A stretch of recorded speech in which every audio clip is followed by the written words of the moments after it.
What's up, my little love buckets? Welcome back to another episode of Woke Up Worthy. Happy 2026. I am coming into this year with tattooed brows and tickets to Hillary Duff.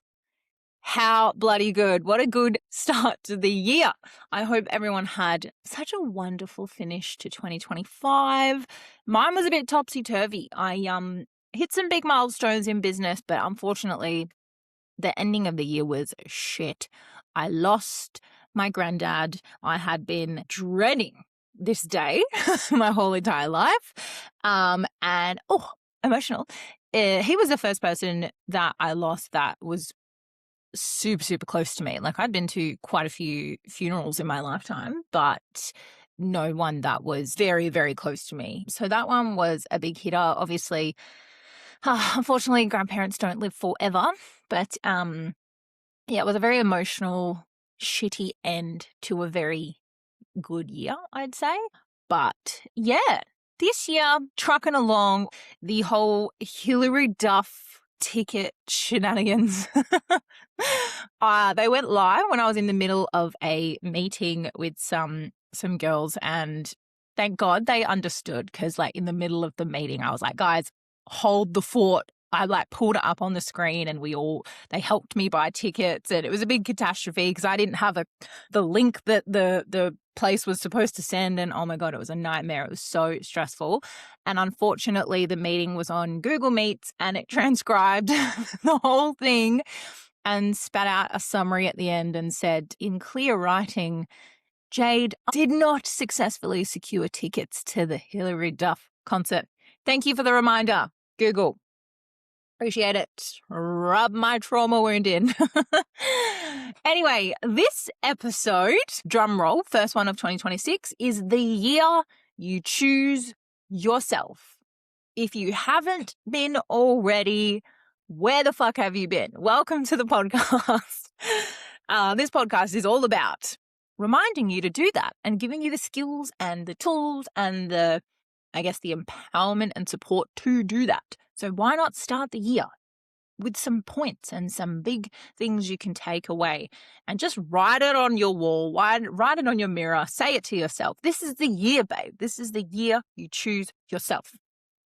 So I want to talk about what choosing yourself actually means. Because if you have low self-worth, if you doubt yourself a little bit, maybe low confidence, choosing yourself, or the term choosing yourself for some people, can come across as like a selfish act. You know, we think, many of you that are feeling down about yourself, you think that it's selfish, right? You think that it's cold. It means that you don't care about others if you choose yourself, or, you know, if I put myself first, I'll lose people in my life. That's some of the thoughts and connotations that are associated with the saying or the phrase, I'm going to choose myself, which is all not correct, by the way. I'm here to give you guys permission. Even though I get you guys away from external validation, I'm giving you permission, and I'm getting you to say out loud and acknowledge out loud that none of that is true if you choose yourself. So we know what choosing yourself can mean for some people. And I just want to clarify, it's not ignoring people. It doesn't mean that you become harsh and completely, you know, cut people off and you're unavailable to anyone. And it doesn't make you self-centered. Okay, I just wanted to clarify that for everyone in case you were having those thoughts. What is it though, Jade? You know, this is the year of choosing ourselves. What does that mean? What it actually means in a positive light for you, okay? It means that you're actually paying attention to your needs. You're listening to what you need emotionally, physically, spiritually. You're not abandoning yourself or putting others first just to keep the peace or to make others happy, okay? A lot of that people pleasing and external validation means more often than not that you're not choosing yourself, right? You're not actually making decisions that align with your values and who you are as a person, and definitely not prioritizing your emotional well-being, which is what we should be doing. That is what choosing yourself is. It's tuning into what you actually need and then acknowledging and going ahead with that, right? Now, I mentioned people-pleasing patterns. So huge in people that don't choose themselves is the tendency to be a people pleaser. Right? We're putting ourselves second or last in most cases because we have developed ourselves in patterns and belief systems that we don't matter, or we're too scared to matter. We're too scared to say what's on our mind or what we really need or advocate for ourselves. So we put others first. And that means that we are people pleasers. And what people pleasing can mean, or how you might actually resonate with being a people pleaser. How do you know that you're a people pleaser, right? I might say some of these and you go, oh, is that being a people pleaser? Yeah, babe, because unfortunately you probably do have some of these behaviors and thoughts, and you just think that that's normal. And that's really sad because you are so accustomed and tuned to being a people pleaser that you're like, oh, I function at this level.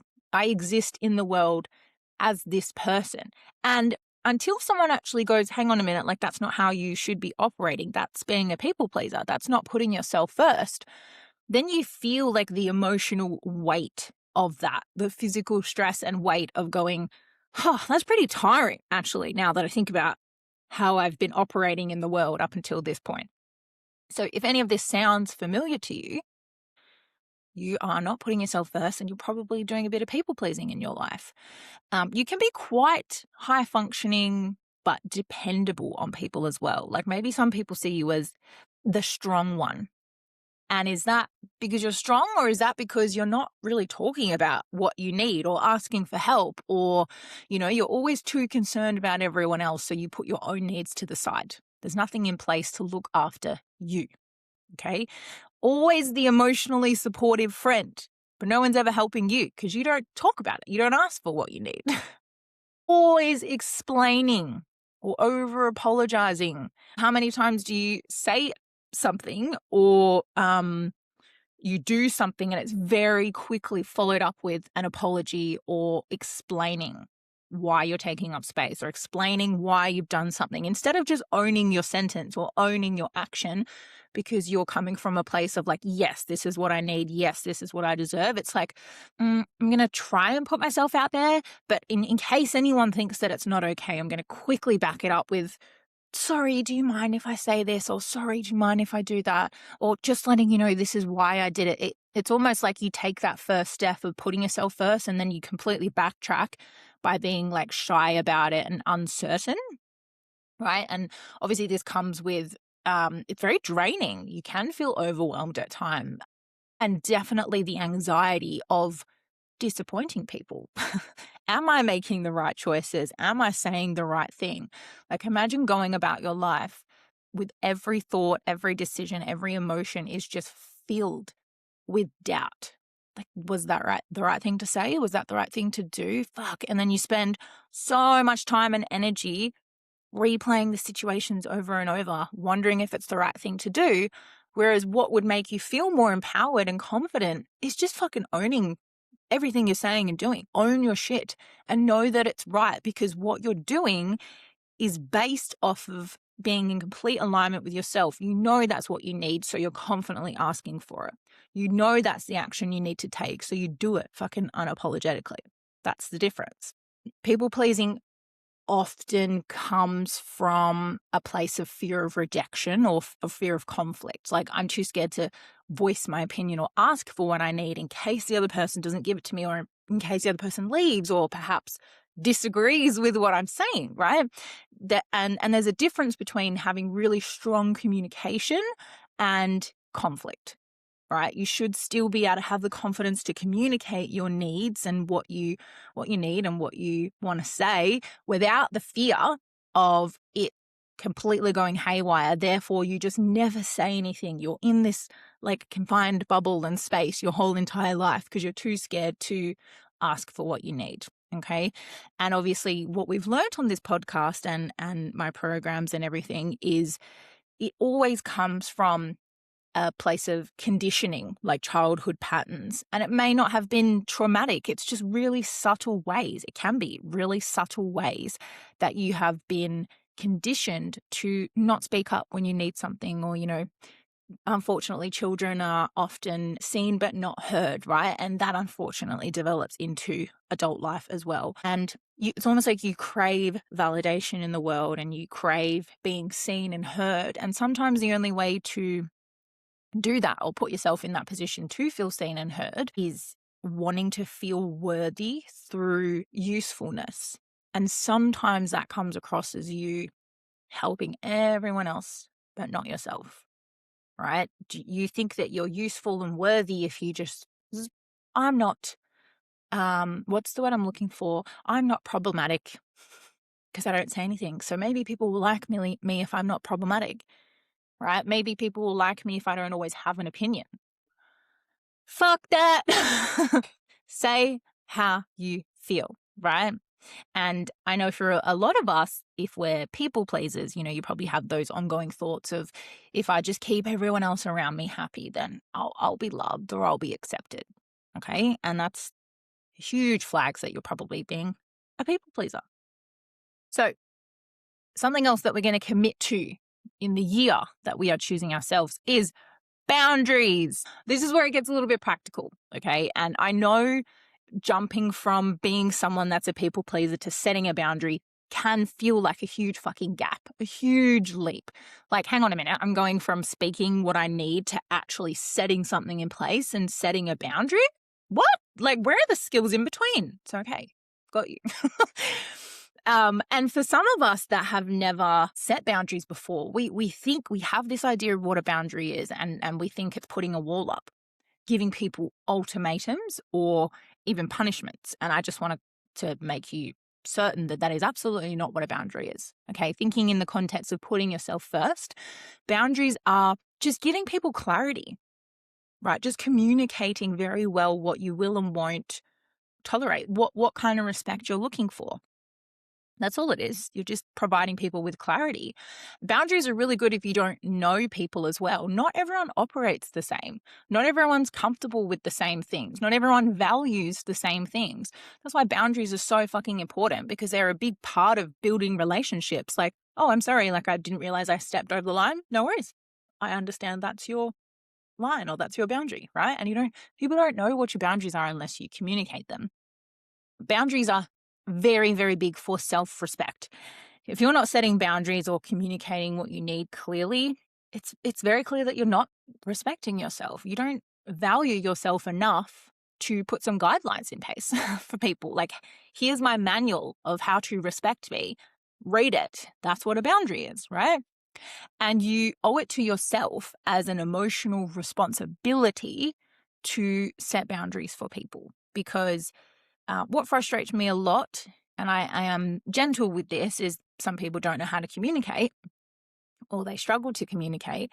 But what frustrates me about this for some people is they expect people to know everything about them. They expect people to know their boundaries and what they do and don't like, and, but they have never, ever communicated it. Like, we can't read your mind. And like I just said, everyone is so different in what they need and what they want. And unless you tell me that, and I haven't known you for fucking 30 years, I'm not going to know that. I've just met you. Do you know what I mean? So that's why communication is so important, not only for yourself so that you are helping people understand you and what you need and what you like, but also just like in your career, in the workplace, in your friendships, in your romantic relationships, right, with your family. It's just so important to communicate your boundaries. Boundaries don't have to be a huge thing. It can even be like day to day, even with yourself as well. Like, set boundaries with yourself. Just some examples, obviously, for a lot of us that have friends, maybe some of us are introverted. Some of us are just working really hard and we might get super exhausted by the end of the day. Saying no to plans when you're exhausted, that's a boundary. Like, how many of us get home and we feel guilty? Ugh, I hate that word. We feel guilty for saying no. Like, I'll just go do it anyway because I want to make that person happy. But you are not okay. Like, you need a break, right? That's not respecting yourself. That's not putting yourself first. So we're going to stop doing that, okay? Stop over-explaining your decisions. There's no need to over-explain your decisions. That's boundaries, right? Leaving a draining conversation. This is a big one. And I actually put this in place this year. Really difficultly, if that's a word, difficultly. Is that a word? I'm going to Google that. Difficultly. It is. Woo! Look at me, A++. There has been, I'm a very patient person, and I am normally the person in all my friendships that's like the go-to friend when shit goes fucking crazy, because I'm very happily there to support my friends emotionally, physically, whatever they need. But I'd noticed with a couple of friends in particular that it was such a pattern for them in their life that it kept happening year on year. And I had created that safety net with them, that they had always just come to me for their problems, but never did anything about their problems. I was almost like their dumping ground because they were not willing to make the change in their life. And I had only just realized last year, after being friends with this person for a very long time, that their problems were unfortunately really starting to impact me mentally, like mental health wise, emotionally. I was very physically drained, emotionally drained. And of course, it's always hard seeing your friends going through stuff. But if you just become the dumping ground and then they continue the same patterns, it's not great. So I acknowledged that to myself and was like, okay, well, I'm in a rock and a hard place here because I really want to be there for my friend. I love and care about them, but this is not great for me. Like, it was starting to affect my moods and my just everything, like my energy. I was like, fuck, I feel depressed all the time listening to this. So I had to, put some boundaries in place, and I made it clear that, look, I will always be here for you if you absolutely need me to, but I just need to put a boundary in place. And if I'm like, what happens in your relationships is no longer my business. Like, I'm not going to tell you what you shouldn't do in your life. You're an adult. So if you choose to stay with this person, you choose to continue this, like, that's on you, go for gold, but I don't want to hear about it.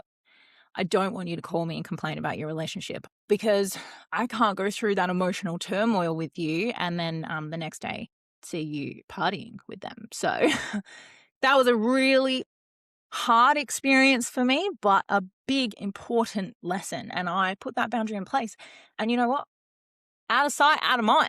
And that's not to be a bad friend. Remember, we go back to what I explained at the start of the episode, that setting boundaries and like putting yourself first does not mean that you're cutting people off, doesn't mean that you're a bad friend, right? You just have to come to that realization that I'm putting my own mental health and sanity first in this situation. I will absolutely always be there for you, but that also prompts people in your life to make better decisions, because it's like, where's the consequences to your actions, babe? If you just dump all your shit on me and then continue living the way you are. Do you know what I mean? So that was a big lesson and a fucking great example of what setting a boundary can look like. Obviously, that was a very hard boundary, but since putting that boundary in place, great. I'm not having like a difficult mindset every day. I guess when you actually start setting those boundaries as well, people who benefited from your lack of them may react. And that doesn't mean that you've done anything wrong. It can go two ways. Like, maybe it will not be the best for the other person, or maybe it will tick something inside of them to go, oh, get them thinking about some stuff as well, right? So we need to stop self-blaming and feeling bad and feeling guilty for putting ourselves first, okay? I think putting ourselves first, a big one that I want you guys to start thinking about, is let people be disappointed. Huge. Let people be disappointed, okay? Most of us don't fear conflict. Fear being seen as like too difficult, or I'm selfish, or maybe this makes me unkind, or a bad friend, or maybe I'm dramatic. People being disappointed is not the same as you rejecting them or being a bad friend. And the discomfort of putting yourself first, especially if you're new to it, it's not the same as you doing anything wrong or causing anything or any intentional harm to people, right? And that's what I think we need to get out of our head to make it easier for us to put ourselves first. If someone does become disappointed from you putting yourself first, which, a good friend, good partner, good family should support that, as long as it's communicated in a good way. If someone is disappointed, take it it's like, oh, cool. That means I've actually said no to something. So little win. Like, obviously the goal is not to disappoint people, but if their reaction is disappointment, it means something has changed. It's completely changed. The pattern's different now. They're so used to coming to you and you being quiet and you just like being the dumping ground or whatever situation you're in. If there is disappointment and there is change, it's a sign that you've said no. It's a sign that you've chosen growth. It's a sign that you've changed from being misaligned with something and then becoming aligned with something. Does not mean that you made the wrong choice. Change will always come with discomfort. And you just have to be willing to step into that new environment, new scenario, new feeling, new emotion, right? And then go with it and develop that space more than the space that was not serving you in the first place. You know, more times than not, they've actually preferred the version of you that was easier for them. I want you to think about that. Is it your partner, your family, a friend, someone in the workplace? If you being a people pleaser and you not putting yourself first is easier for everyone else, that's not the kind of people that, you know, you want to be around. You want to be around people that respect you putting yourself first. Like, hell yeah, I totally understand that you're not okay and you need to stay home tonight. No problem. I just want you to consider that as well. Are you aligning yourself with people that are encouraging you to be a shallow version of yourself, right? Like, do you have people in your life that are like, get back in your box? What do you mean you want to try and set a boundary with me? That's not the type of people we want to be around. Okay. You're allowed to disappoint people if it means that you're not disappointing yourself. You're allowed to disappoint people as long as you're not disappointing yourself. Another one, how we're going to put ourselves first. 2026. Self-validation over approval. I ram external validation stuff down your throats in this podcast because it is such a huge detriment to your confidence and your self-worth. Okay. What we're not going to do this year is wait for applause, wait for reassurance, wait for confirmation, right? We're not going to wait for people to go, yes, you're doing the right thing, or yes, you should do that. Because choosing yourself, what that's going to look like differently this year and ongoing is doing the action and the behavior before there's applause. We're going to do it before. We don't need that initial, yes, good job, okay? We're going to trust our gut without external proof. I want you guys to really think about your life up until today and tricky situations you've been in socially. And I mean like relationships, family, workplace, whatever. How has seeking approval or like external validation, how has that actually kept you stuck? Have you been wanting to start a business for fucking ages and you're like, oh, will people like me? Am I going to say the right thing? You know, will this even work? Will people take me seriously? Have you wanted to speak up in a friendship when something's really been hurting you and you feel like you're being taken advantage of, right? And you kind of contemplate on how to say it or what to say it. Have you held back from saying anything because you're afraid of what they might say or what will happen from your words? Trusting your gut, trusting your word, and forcing yourself to be in alignment with what you truly need, that's what's going to build your confidence. Okay. And silence from other people in those scenarios or change in scenarios, again, reminder, does not equal failure. It doesn't. Change is uncomfortable, but it's going to happen. That confidence, you have to keep practicing, and it's going to come from validating and putting yourself first. That's it. Okay. And on that, the growth that comes from putting yourself first, man, the only way to get to know yourself and to be a better version of yourself is to do things differently than you've always done. If you are not a confident person, there is no point doing the same things over and over again, just hoping, wishing, and waiting and wanting that one day you're just going to wake up and go, woo, like I value myself. I'm a confident person now. No, we need to stop the behaviors and stop the patterns that have gotten us to the point of being this self-doubt ridden version of ourselves. Okay. Growth and developing yourself will sometimes cost you comfort, because we have to get outside our comfort zone. It's going to cost you familiar being familiar with things. I can't say that word, familiarity. But wow. It's going to cost you brain cells, apparently. You guys know what I'm saying. Wow. It may cost you certain relationships and you will no longer be seen as the easy one. But who the fuck wants to be the easy one? What a terrible reputation to have. Hang around Jade because she's quiet and easy to deal with. No thanks. But what approval will get you is your true identity, like who you truly feel like you want to be and probably are at your core. It's like screaming to come out because you're suppressing it for so long, right? You get your voice and you get long-term happiness as well as that true inner alignment yourself. Are you guys actually living to be approved? Like, are you making decisions every day to seek validation? Or are you trying to live a life to feel more confident, more worthy, and in alignment with who you truly are?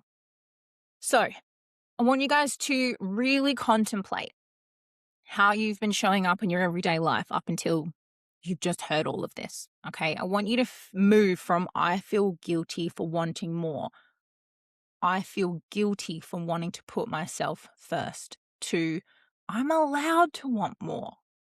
I deserve more. I deserve to be heard, seen.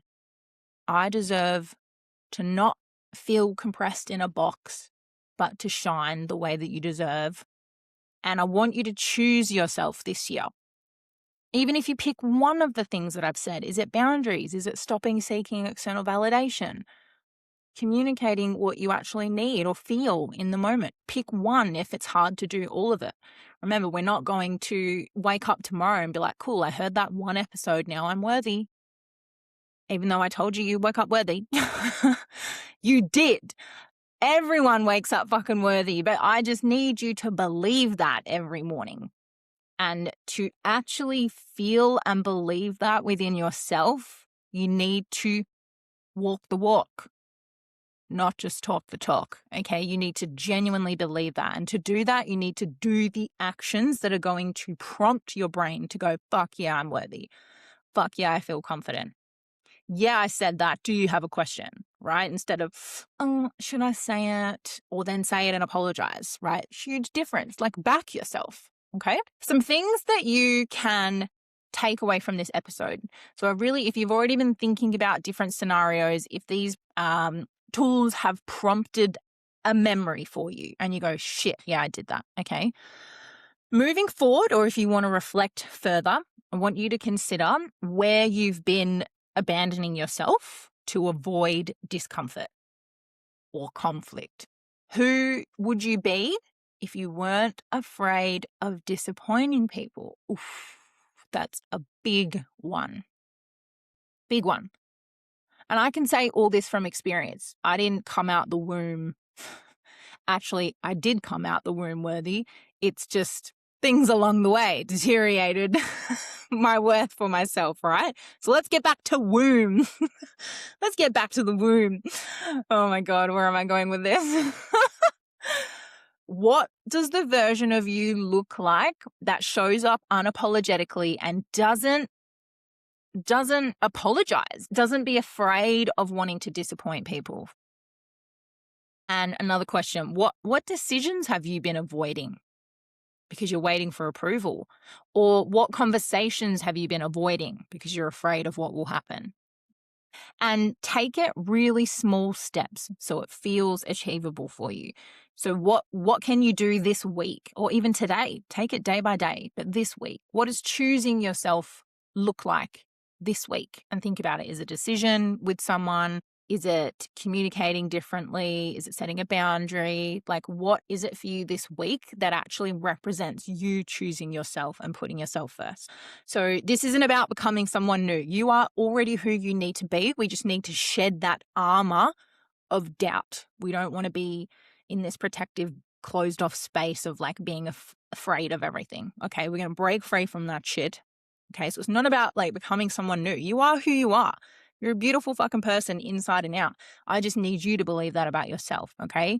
So it's about finally standing beside yourself instead of leaving yourself behind. Okay. And I want you to make this year your year.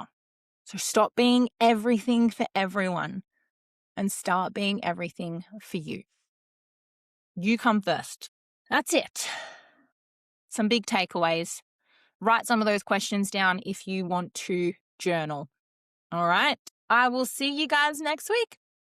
Bye.